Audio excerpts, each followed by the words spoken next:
What up, what up, what up? It's Frag. And that's Gill. And Back this for is another Shoot the Shit Sunday. Ooh, take it, Gil. Take it, take Uh-huh. it, I take bet you did it this time, huh? Oh yeah.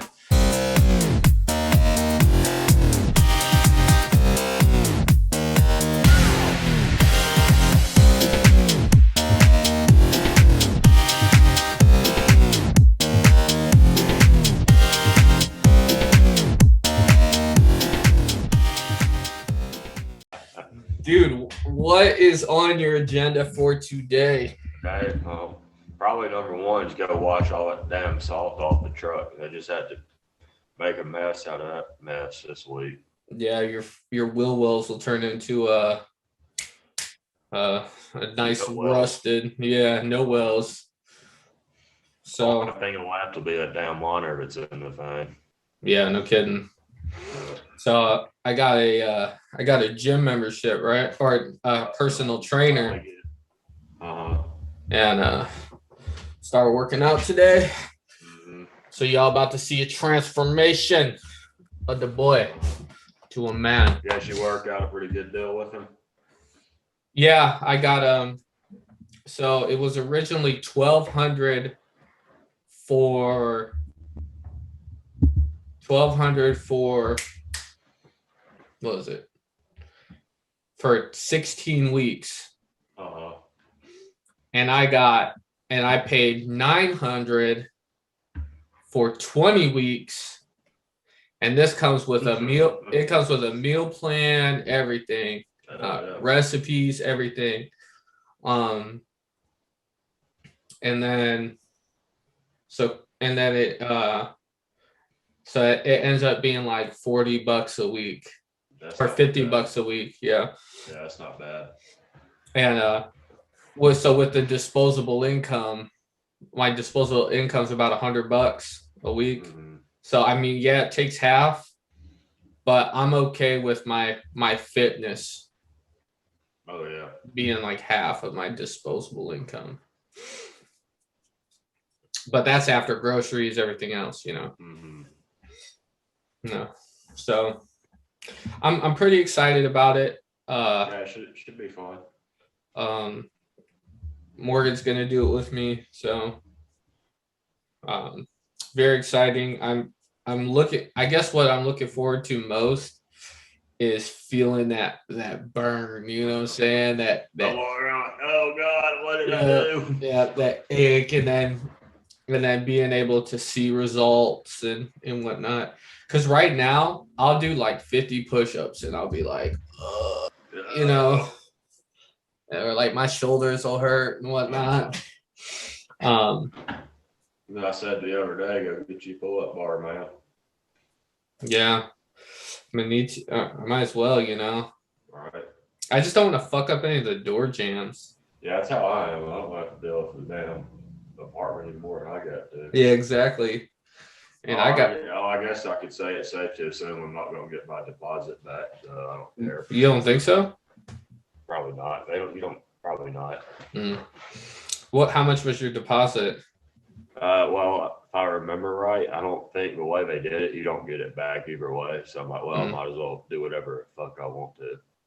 Dude, my pictures on the wall. Fucking yeah. Wham! Put them little hooks in there. Mm-hmm. Put some big holes in the wall. Really? Yeah. Yeah, I definitely got some big old holes. I'm gonna have to fill. Bro, my security deposit was the equivalent to the first month's rent, bro. So I remember right, they had me go through like they just called it a bond, but it's more like, hey, if you got to put this like $300 into this, you're not going to get it back. I'm like, okay, whatever, screw it. You don't hardly get deposit backs anyway. If you do, it's going to be like $100.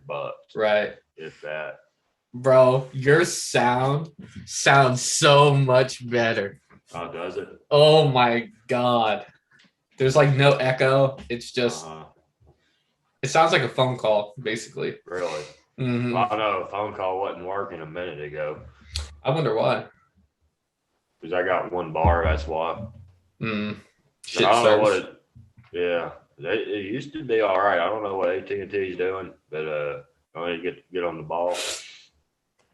I mean, sitting on the phone, drop call, really. Yeah. Really. Could be the weather.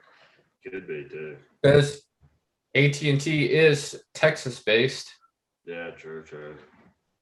So if on their end, then. yeah, if their whole system's down, then dude, so I've been reading this book. Okay. It's called The Mandibles. 2027 or well, let me look it up. I think it's 2031 to 2047. Bro. Yeah, A Family 2029 to 2047, a novel in God We Trusted. Bro, when I tell you that this book is insane, it's basically about the economic collapse of the United States. Well, right now that's a ticking time bomb, so. And bro, and like it's got me scared, dude. Like money was worth nothing. Yeah. And like bro, like I'm just like legit like afraid of what's coming, you know? Because, and I say that because less than 100 years ago, people were living in straight shanty towns. You know, Great Depression, people starving to death in the United States of America, right? So like that happened less than 100 years ago. Yeah. And I mean, we're due for another. Yeah. You can get on a look at like stock market cycles and stuff. You'll see like about every 100 years. Tick tock. Bro, that stock market ain't shit neither. Like I was sitting there thinking like for example, they use barter in tangible goods. And like a head of cabbage went from like $20 at the beginning of the book to like 400. Yeah, it was insane. It was insane. And it was just like, wow. Because what happened is Russia decided to make their own international monetary system with China. And those are two massive economies. Yeah. And they were called bankers. And basically they were like, all right, you have to pay us your debt in our currency instead of your currency. So, and then the exchange rate went, you know, just took a shit. Yeah, exactly. So you're not able to, like, they weren't able to print their debt. So yeah, I mean, it was crazy, man. And people were getting robbed of their houses. And bro, like I've literally spent probably the last, I want to say 32 hours in this book. Just in it because I love some post-apocalyptic anyways. Yeah, usually those are pretty good reads. And when I tell you like I fell asleep, so I usually go to bed around 9:30, 10 o'clock. And I was up laying in my bed looking at my ceiling listening to this book till like midnight because it was just so good. It was just so good. First thing I did this morning, woke up probably around 8:30. Play. Because I mean, it was good. Took the dog to the park, had it right here in my fucking left breast pocket. Playing, dude. Oh my God, it's so good. And you know, like, so for example, right now, as of what's the date? February 21st. So Sunday, February 21st, I am about to finish my 8th book of the year. I've read more books in 2021 than I have in the past 5 years combined. Yeah, I've been on podcasts here lately instead of books. Mm-hmm. I think I listen to DIY Money. Listen to a lot of it. Listening to Robert Kiyosaki. That's a good one. Yeah, the Morgan Report. I listened to a little bit of it. There's like several other ones I've sort of like kind of listened to. Mm-hmm. They're like, okay, I just love something else real quick. Well, that is a great thing you're doing, because I think that definitely helps our podcast as well. Because all a podcast is a conversation. Yeah, all we're doing is sitting there running our mouths and hoping somebody will listen. Mm-hmm. So what have you been learning from some of those podcasts? Which is your favorite? Probably the DIY Money one, because they keep it short and sweet to the point.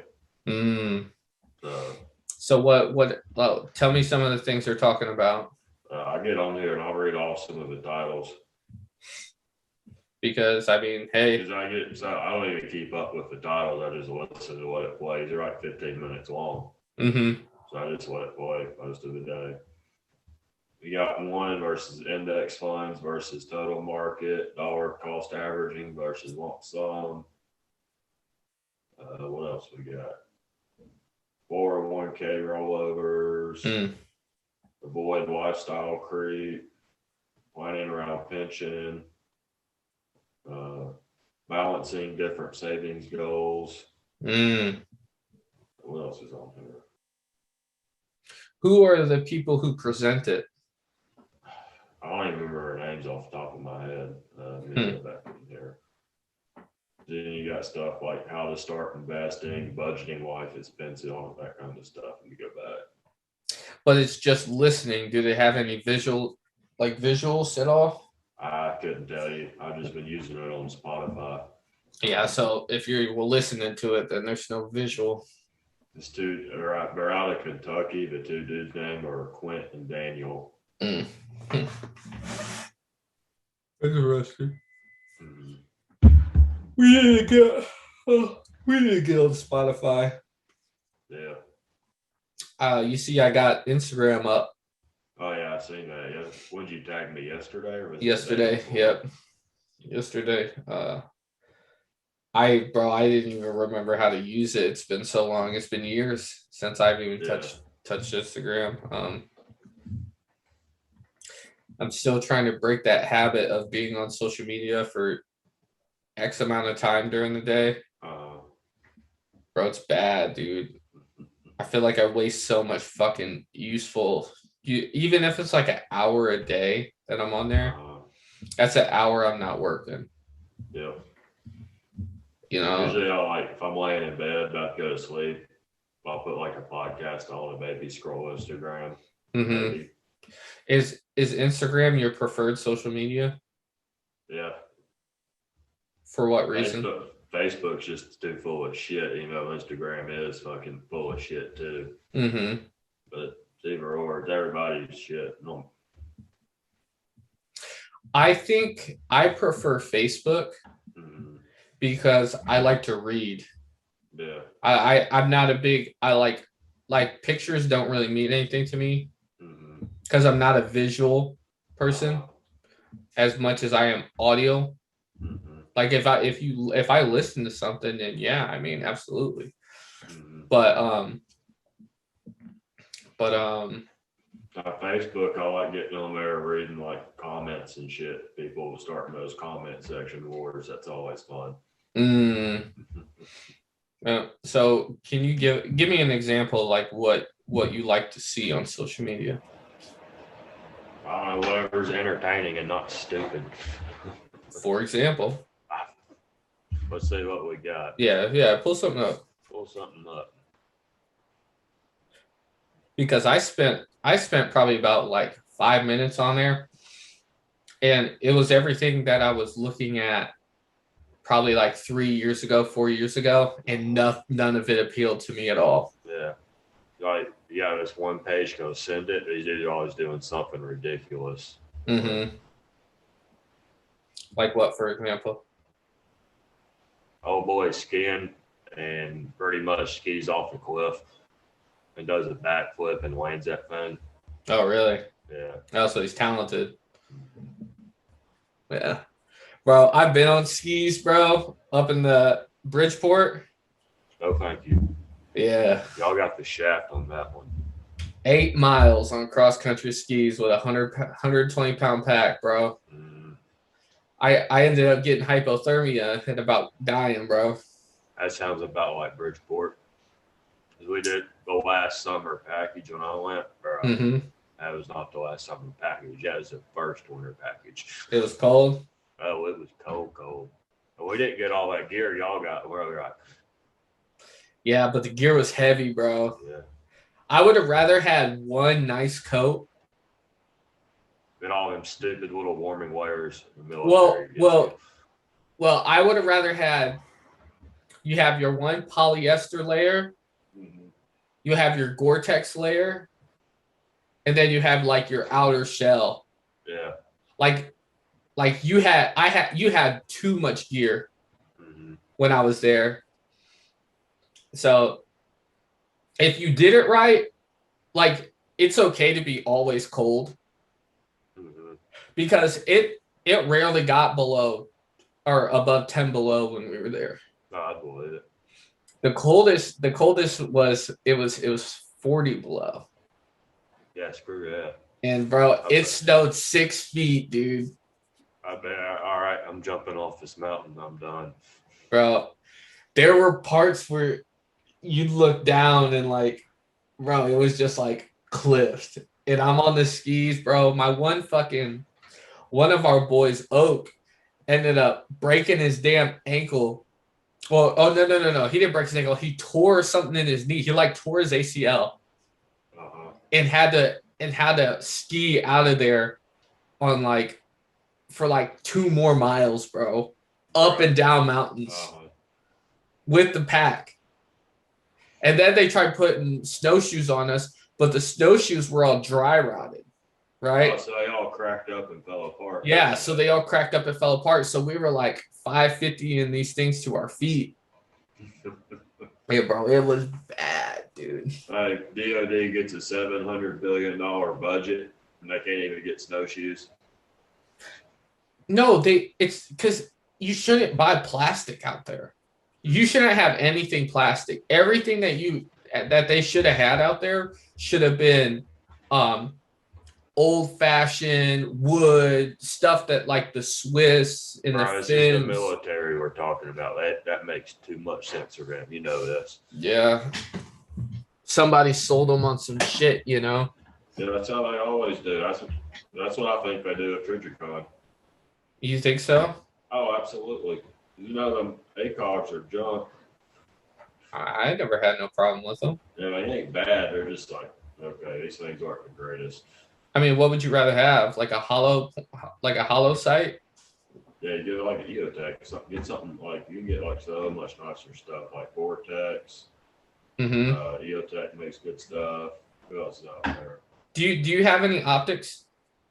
What here? Yeah. Yeah. Uh-huh. Here, go. Here, I'm gonna go get my hollow sun, and then I'm not bringing the guns out on camera. I'm not taking that crap off. Oh yeah, true.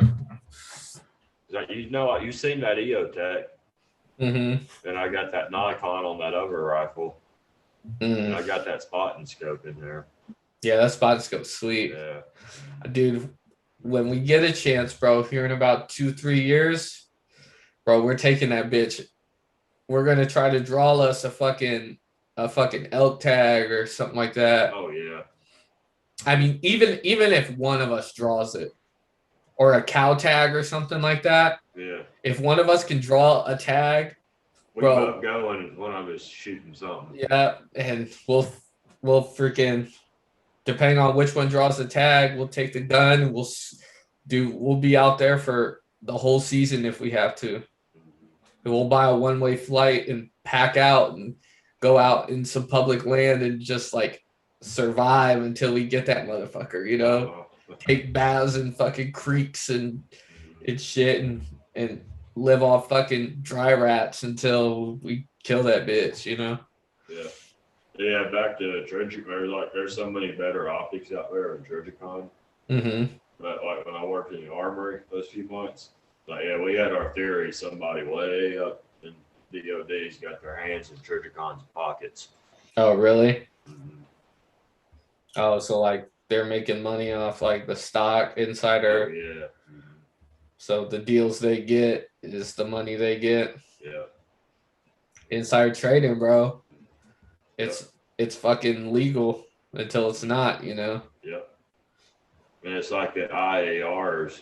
We called them backdooring that as a new rifle. What they did, what, a year or two ago? Backdoored it. What do you mean?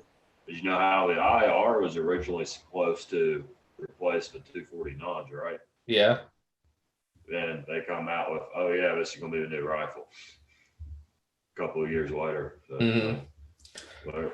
I don't. Are they the new rifle? I don't know. I think they are. Really? Mm-hmm.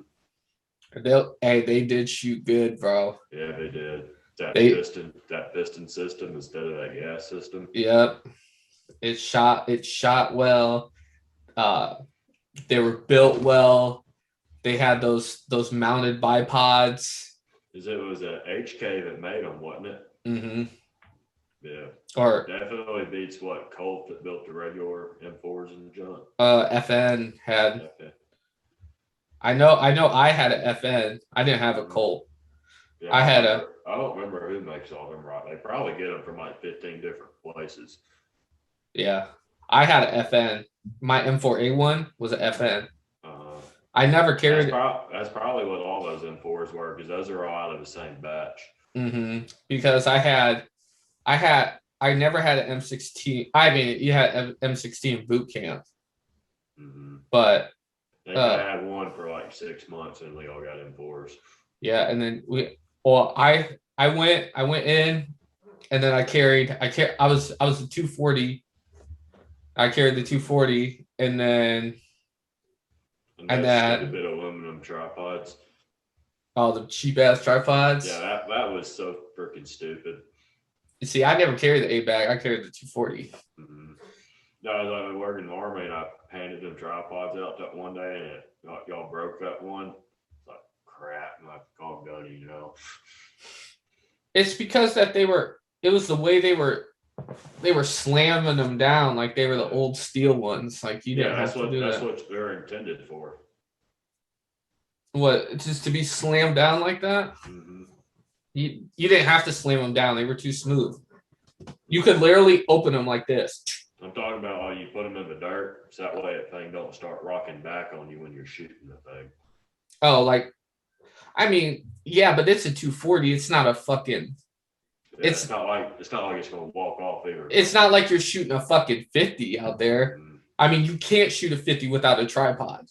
I mean, you probably could, but I mean, like, who's holding a? Well, you gonna hold a 50 in between your feet? You know what I'm saying? No. You'll get about 3 rounds off, and you're gonna drop that thing. Exactly. I mean, but I've seen people shoulder fire in 240. You know what I'm saying? Like, I mean, it can be done. So I mean, and then you're not. It's not like you're out there. What's it, Davey? You're not out there like. Yeah, that's the way. I don't know why everybody. Wham! I don't get it. Like, it's because they're Marines. Yeah, not break shit. Well, I mean, it's just like they get you so hopped up on the fucking, you know. But you guys got the last little bit of good training from like the guys that were in like Afghan and stuff. I mean, I got a little of it, but like, didn't most of your seniors, wasn't their last deployment like a combat deployment? A lot of them. Probably 1, 2, 3, 4. There's probably I think 5 or 6 of them. Mm-hmm. Well, like they went to combat. They seen combat. I know one for sure. The others I ain't 100% sure on. Because you remember, like Wilson, Carell, like they were combat vets. Yeah. I mean, up my numbers, and we'll say like 8 or 9 then. So I wasn't counting them. Yeah. It's like These are all Wilson stories. Yeah, Wilson, Carell, Cheney. Cheney was a combat vet for sure. Gunny Hobbs, Gunny for Sage, they were combat vets. I know Gunny Hobbs was, but I don't think he ever like. I don't know. It's hard to say. Well, he ain't a gunny no more. He a master sergeant. Really? Yeah. I figured he would have went first sergeant route. You think, right? Yeah, him of all people. He liked the engineer community, I guess. Yeah. I think he liked CB. Yeah, that's probably what it is. Didn't Gunny Mercedes get first sergeant? Yeah, he went first sergeant. And then try to think who else is out there. I mean, that's about Stone. Shout out Stone. Big Stone. Oh, okay, I'm sitting here thinking which one. Not Little Stone, Big Stone. Big Stone went. But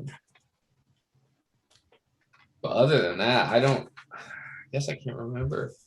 None of the sergeants other than Wilson. Yeah. And then speaking about those guys, let's just give a special shout out to every single one of them. Every fucking one of you goddamn sons of bitches that blessed Charlie Company 3rd Platoon. Every last one of you. Old Criminal 3. Old Criminal 3, man. Shout out to all you guys. You guys are freaking, you guys are the peoples, man. Family. From what you're telling me, Criminal 3 is holding up their reputation. Yeah, it definitely was. It definitely did hold up the reputation of what? I mean, yeah, it was sour there for a little bit, but yeah, old Criminal 3 doing what Criminal 3 did best. I can't, yeah, because I mean, we got, I know at least one, maybe two are in the brig. I know at least one or two. I know for sure one. I don't know if the other one was ever was on the fucking roster of C3 to be on the what's the name. But I know one is definitely there. Shout out to the homie, bro. Shout out to the homie. Innocent until proven guilty. Yep. And as long as you don't admit you innocent, we holding down the fort out here for you. I wonder if you could put money on their books in the brig. Didn't tell you. Yeah, I don't know. I got a cousin. I need to put some money on his books. He was calling me for a while, but he called me like every fucking day. It's like, and they wanted me to put money on my call end to be able to talk to them. I'm like, man, I'm not giving them my information. Like, you got to go set up a website and stuff. And then, especially if you're gonna be annoying like that. No, it's not even. It wasn't about him being annoying, bro. Because honestly, if I was in his position, I would want to talk to like my homie from birth as well. It's just that it was unfortunate because I just he called me at some inopportune times. You know, I'm trying to get settled here and whatnot, and I was trying to get settled here, and it was just inopportune, and unfortunate. So I would like to put a fucking bando on his shit, on his books, so then he'd be well off for at least a little while, you know, because they don't do currency there, you know, like they're not wheeling and dealing US dollars. They're dealing, I know stamps is a big one. Like the fruit cups, the ramen, like all that stuff. Those are all big. Well, I don't know if stamps are in anymore. It's hard to say. Like I said, I ain't never been to prison. Don't plan on going. Unfortunately, I've been back and forth to prisons my whole life. You know, my grandmother, her husband was in prison. Um, a lot of my cousins, most of them on that side of the family have been to, and I'm talking prison. I'm talking prison. I ain't talking no county jail. You know, so I remember like going to Michigan City and like sitting outside, waiting on my grandmother to go in and do her thing and like go through like the check-in process and whatnot. And I wouldn't go inside because I didn't like it. I don't like the way they look at you because, you know, a prisoner will look at you because you're free and almost be mad at like and shitty at you. And I was 19, 17 coming up. So I just avoided it altogether because I didn't really like it. And I vowed I will never, ever, ever, ever, ever go there. Like, dude, I don't even have a fucking speeding ticket, bro. Like, that's how much I hate breaking rules. Like, don't get me wrong. Like, you know, they say the average person commits like 7 felonies a day. Yeah, I believe it. Like, bro, like, even that sound, bro, I'm like, even if I don't do nothing wrong, like, bro, I always try to stay on my P's and Q's because, bro, I feel like I have way too much to lose to go to prison, bro. Or get one day, man, you were riding somewhere. He was up here. I just shot around somebody. You're like, you know, you got a big old ticket for that. I'm like, yeah, probably. I don't care. Yeah, I mean, yeah, dude. I just like I love driving fast. I love driving fast and whatnot, bro. But there's not a single time when I'm driving that I'm not looking for them in some shape, form, or fashion. I'm always looking in the cut to make sure, like I'm not gonna get like popped up on or whatever. Because I think too, like cops, they get so sneaky when they're trying to sit out and catch people speeding. It's like, bro, are you really sitting right there? Well, I had a conversation with a police officer once, and I mean, don't get me wrong, like I avoid them like the plague. But I went to a school when we were in the Marine Corps, and one of the reservists was a cop. Shout out to you, you know who you are.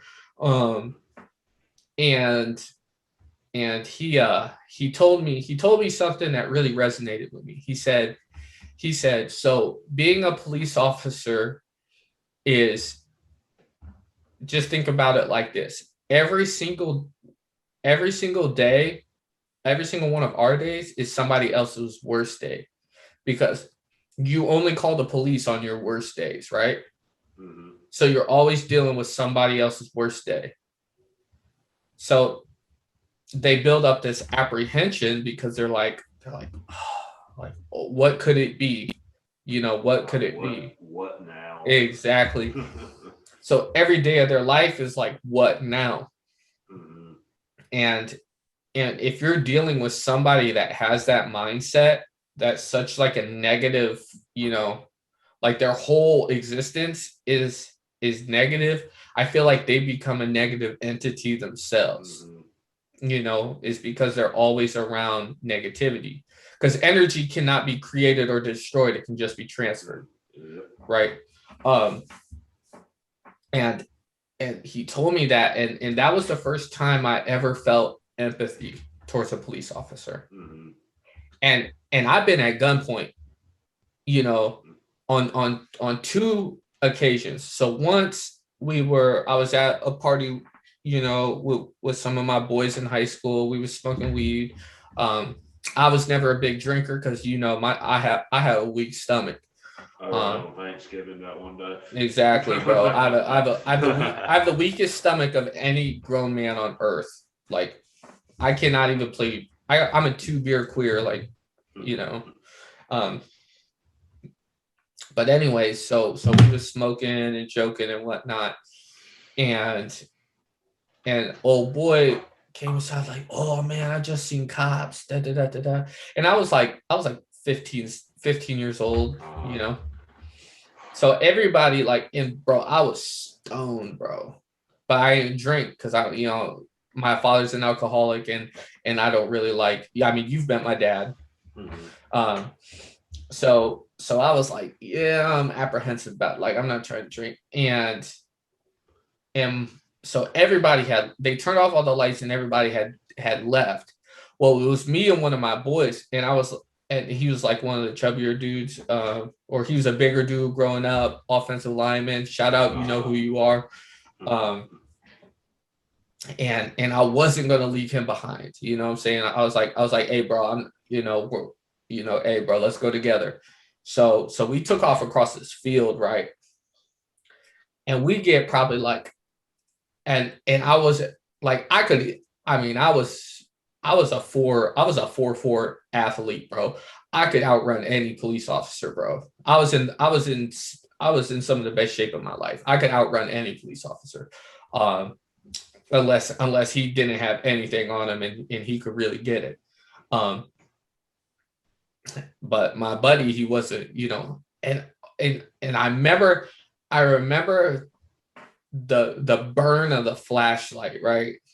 I remember when it clicked on, because you know when lights click on and it's real dark and your eyes dilate, right? And it like hurts almost. I remember that. And so I remember the click, I remember the yell, and I remember hearing the gun come out the holster. So and you know, I was always a sprinter, you know what I'm saying? And I looked at my buddy and I was like, and don't get me wrong, I'm fucking stoned, bro. And I look at my buddy, and bro, and there was two of them. There was one behind us. He was probably like 50, 60 yards back. And then there was another one that was probably about 50, 60 yards to like our left. So, and they clicked, and both lights lit up. They're, get down, get on your knees, stop running. And we could hear, you know, the pistols, you know, coming out the holsters and whatnot. So we get down, we have our hands up, right? And bro, he just doof, and he got whatever in my back. You know, put your hands behind your back. Got his head, like, knee on my face and stuff, and I'm just like this in the dirt, getting like fucked up. And he's like, so what the fuck's going on? Da, da, da, da, da. So he snatches us up, bro. And when I tell you, like, there's like 9 police cars, bro. Like, I believe it, dude. There were so many police officers, and it's me and my buddy, just us, and the rest of everybody pretty much got away. And bro, when I tell you, it was midnight on Easter Sunday, and they're like, how many of it were you? And bro, I ain't about to lie, I was scared. I was like, man, there was like 5 or 6 of us. And my buddy looked at me, he's like, it's just us two. It's just us two. And then as soon as I heard him say that, I shut the fuck up, you know, because I wanted to be honest, because I was always told honesty will set you free, you know. You know, as long as you tell the truth, you know, like, it won't hurt you. Well, you know, telling the truth in that situation may have hurt us, and because anything you say can be used against you in the court of law. You know what I'm saying? Well,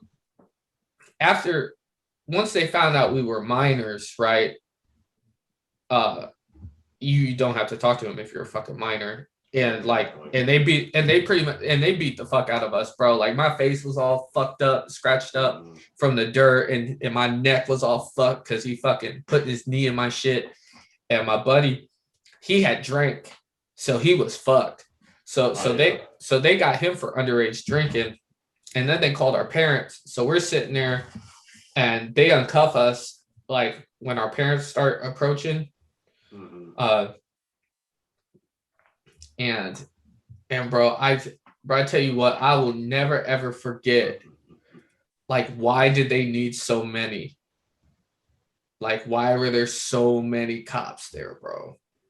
I'm Uh, talking there was like 9 cars, bro. The whole field. I mean, the field was about the size of probably like 4 football fields. And it was full. Like all you see was blue lights. Blue lights. Bro, I've seen car accidents and stuff with less police, bro. Yeah.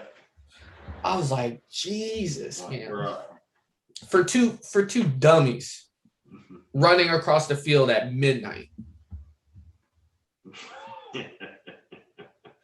I was like, man, bro. And some bull. My buddy was white, and I don't think that really made any difference because they beat the shit out of him too. But I mean, hey, dude, like I said, I've never had a positive interaction with a police officer in uniform ever in my life. Ever. The second time was right before I was going to boot camp. I went to a Notre Dame and Georgia Tech game. It was like the very first college football game I had ever been. First time I was in Notre Dame Stadium. We had like one of those poolie PT events, right? And did the poolie PT event, and all the other poolies were going to go to the Notre Dame game because, you know, a lot of them were rich and lived in South Bend. And they were like, hey, come on along, you know what I'm saying? And we didn't get in until like after halftime. Well, I didn't get in until after halftime, and it was me and this dude I had met there, and he's like, and we had bought these tickets, right, off this dude from outside. Well, one of them had already been used, so only one of us could go through. And the one I had bought had been used. And he was like, you know what, dude? He's like, you can go. He's like, have you ever been to a college football game before? I said, never. I've never even like stepped on. This is my first time in the University of Notre Dame. And I was and it was like after halftime. It was like at the start of the third, or like start of like the fourth quarter. So I remember walking, and there was nobody. And I remember walking up the stairs and just seeing it, bro. And it was the University of Notre Dame. And to my right was Touchdown Jesus. And Notre Dame was putting a whooping on Georgia Tech. And my boy Jalen Smith was out there. Shout out Jalen Smith, 54 Dallas Cowboys. Holla at you. He was out there playing, and bro, it was amazing. Well, so after that experience, my group had got back together, and we was hanging out, smoking and joking. They was drinking beers. Well, I had my mom's minivan at the time, right? So they was drinking beers out the minivan, and they left the empty beer cans in the minivan because I was like, all right, I'll just take care of it. I had one beer earlier that day, and I'm 19 at the time. So, but I mean, you tailgate, you underage drinking. I had a headlight out in the van, so I'm taking this shorty home. Shout out, you know who you are. So I'm taking shorty back to her place because she had just graduated boot camp, but she had been drinking too. So, but she had drank a lot more than I did. And so I'm driving shorty home, and I see them blue lights. I'm like, fuck, bro. So I was nervous. I called my mom. I was like, hey, mom, I just got pulled over. What do I do? You know what I'm saying? Because I had never been pulled over before. And she's like, don't call me, click. So exactly, bro. So I was on my own, man. So I look at girl. I'm like, don't worry, I got this. You know what I'm saying? I was fucking nervous.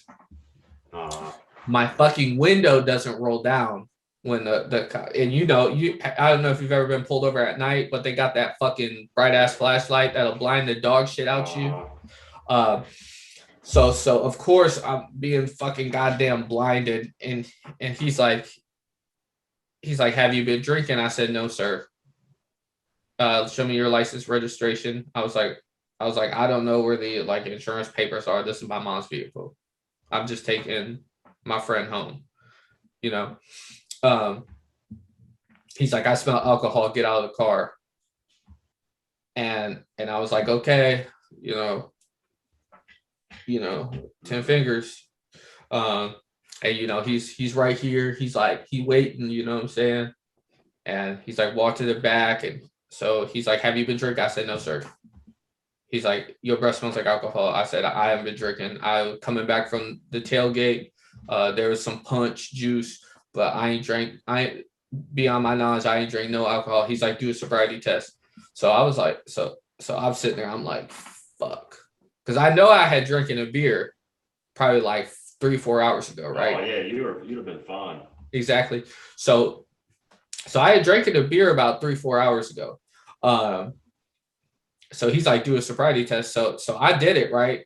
I did it. And I was like, and every step I took, I said, my Father, Lord in heaven, hallowed be thy name. Thy kingdom come, thy will be done on earth as it is in heaven. Give us our daily bread. You know what I'm saying? You know, I said the Lord's Prayer as I was doing. I said it out loud. I didn't care. And because I figure if I'm going to walk the line, I might as well walk it with the Lord. That's what they tell you in the Bible anyways. So I'm walking the line, and then he's like, all right, come here so you can blow in this tube. So I blow in the tube, blew at 0.001.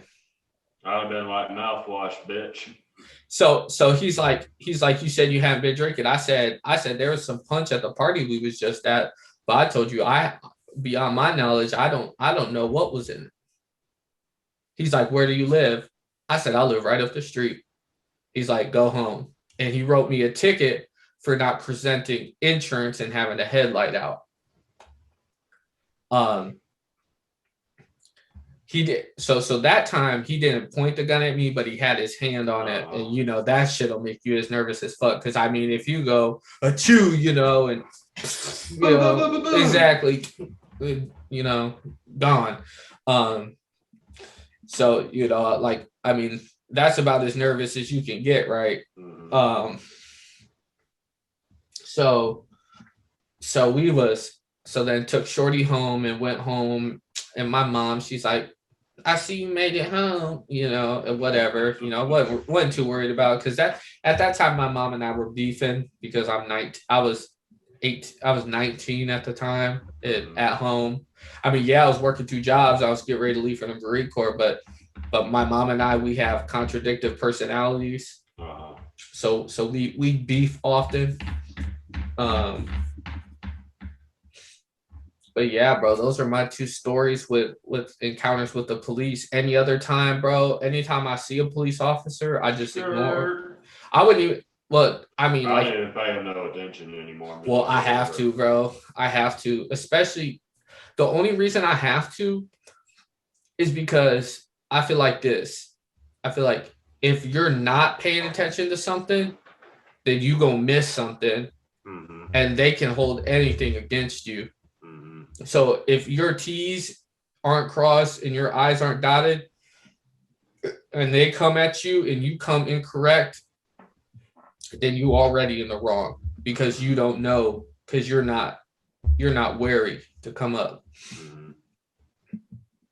Have you ever had any encounters with police officers before? Not getting pulled over. Only dickhead I've come across is a damn division roadmaster. Oh, in the military? Yeah, I would strangle that motherfucker. See, you're able to have that mindset though, bro. Like me, bro, I have a fear mindset. I'm like the dog that gets beat, you know what I'm saying? Like whenever I see him, I get nervous and clench up. Because I think too is like, so you know what hours I work, coming home at 1 o'clock in the night, the same cops sit in the same places. I know damn well they know my truck. Right. Like, so I ain't gonna worry about me. Like last night, that same state trooper I do every night, doing like 55 in the 40, whatever. But that's also in the sketchy part of town, so they're not worried about me. Yeah. And you'll see, like, when I leave work, you'll go by this homeless camp, little shanty, janky thing. And you'll get out, and they're just sketchy gas. Don't stop at this gas station, like, ever. Type. There'll usually be 2 or 3 cops sitting across the street just waiting. Then you go down the boulevard some more, and you'll see there's another spot they occasionally sit, and they try to pull the old sneaky. But when they leave their running lights on, and it's dark, there you are. Yeah. There's usually like 2 or 3 more. You can run like 55, 60 down this road. They don't give it flying crap about it. So you're saying you've never been pulled over by a police officer? Nope, not yet. Yeah. If you were to get pulled over, would you be nervous? No, there ain't no reason to be. Why? Why would you be nervous? They're gonna sense that shit and be like, okay, we can fuck with this guy. You see, I feel like I'm bred to be nervous. I feel like I should be nervous. And I think that's the problem. Yeah, but here's my license, here's my insurance. Oh, by the way, there's this pew sitting over here. All right, here's my permit for that. All right, cool, whatever. Right. It is what it is. I'm getting a ticket either way. Because you know you're in the wrong, right? Yep. That like every one night, probably a few weeks ago, we had a few brewskis. Driving down, like, well, I'm doing like 80 from the 60 or whatever. Fuck it. Yeah, he's about to get my ass going to jail tonight. Did you have the pew in the car? See, in the back seat. Yeah, but he just kept on going like, hell yeah. You can't do that, bro. I know. You can't do that. You as soon as first drop of alcohol, that hit your tongue. Yep. No pew-pews. No pew-pews. Because I forgot it was in the truck. So I know. You and I know a certain individual. His mother, shout out, you know who you are. His mother got a felony for going to pick up his sister after she had been drinking and she had a weapon in the car. Got a felony for it. Can't leave the country because I'm a felon, homie. That would suck, bro. That would suck, man. Well, Gilbert, I think that this has been one of our better Shoot the Shit Sundays. Yeah, we've been sitting there shooting the shit for what, an hour now? Oh yeah. Yeah, we should run our mouths for a while. Yeah. Well, that's what this is for, right? Well, if you don't have anything else, I don't have anything else. Yeah, we wrap this thing up for today then. Absolutely. Well, I'm Frag. And I'm Gill. Enjoy the rest of your week. Deuces. Jesus. All right.